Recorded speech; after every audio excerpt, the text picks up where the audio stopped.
Soyez dans le rythme. Plus de grâce. Bonjour, monsieur Maurras. Bonjour.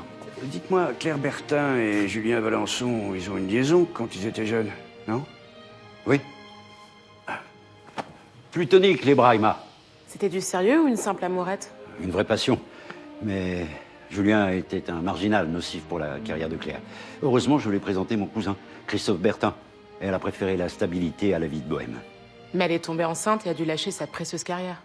Le règlement est clair. Les Miss ne doivent pas avoir d'enfants. Zoé, n'oublie pas de sourire. Et il a pris cette rupture comment, à l'époque?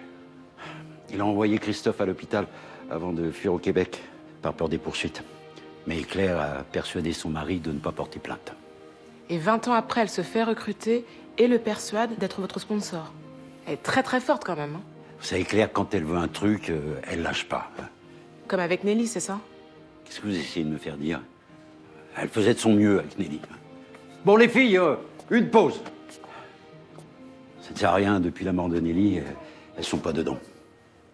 Ah bon? Je trouvais ça plutôt pas mal. Non, c'était nul. Ça, c'est le rapport du stage d'été de Maxime. Mais on n'a jamais eu aucun problème avec lui. Au contraire, on souhaitait pouvoir l'embaucher rapidement. Et en dehors de Maxime, est-ce qu'il s'est passé quelque chose de particulier pendant ces 2 mois de stage? On a eu un vol, mais rien à voir avec lui. C'était un de nos vigiles. Il a volé quoi? Des pièces de nos modèles de ce printemps.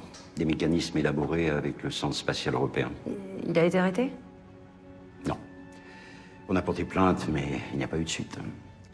Il doit être quelque part en Allemagne en train de les vendre à des concurrents. C'est pour ça qu'on va essayer de les sortir cet hiver. Ce serait pas ces pièces-là, par hasard?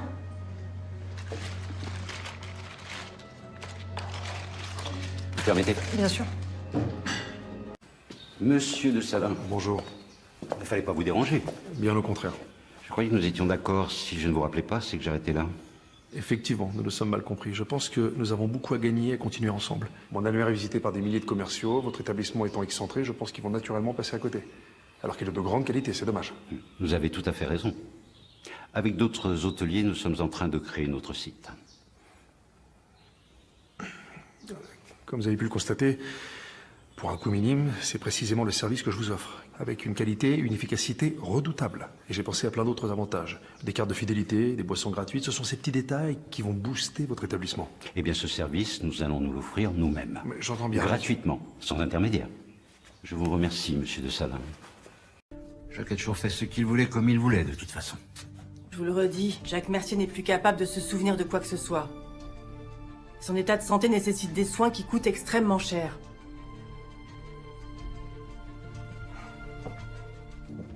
Vous étiez son ami fut un temps. Si vous avez la moindre information, ça pourrait vraiment m'aider. Il y a eu tellement de souffrance après le drame. On en a tous payé les conséquences. Je pensais qu'on en avait enfin fini avec tous ces mensonges et ces non-dits.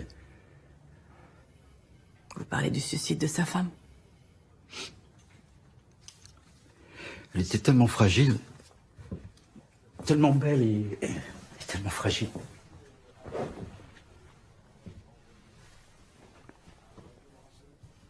Qu'est-ce qui s'est passé? Oh, une banale histoire d'adultère. Marion était charmante et j'ai joué avec le feu. On a eu une aventure pendant presque 1 an.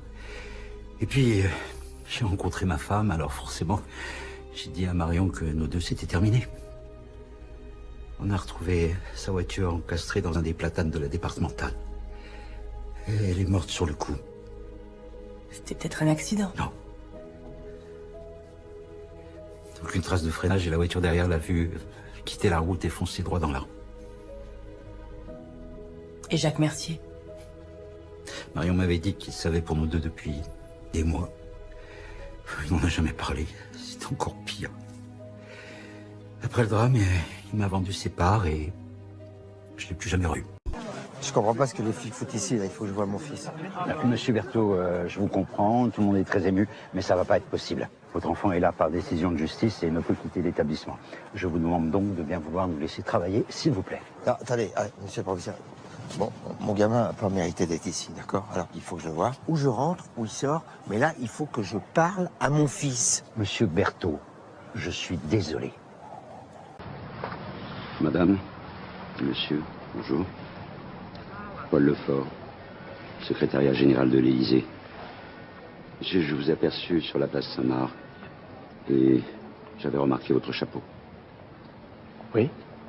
Je suppose que vous avez remarqué les initiales à l'intérieur. Oui. Et donc, si je ne me trompe pas, ce chapeau ne vous appartient pas.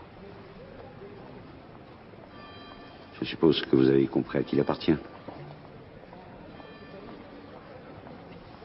Si vous permettez, je vais conserver ce chapeau.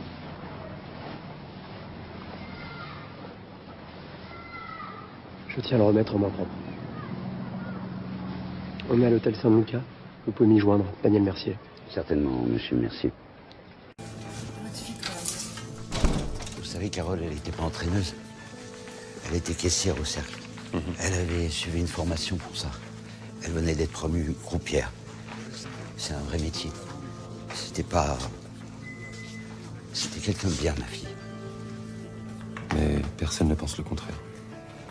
J'y suis allé, moi, une fois au cercle. Pour voir où elle travaillait. C'est un endroit bien propre. Il n'y a rien à signer, n'est-ce pas?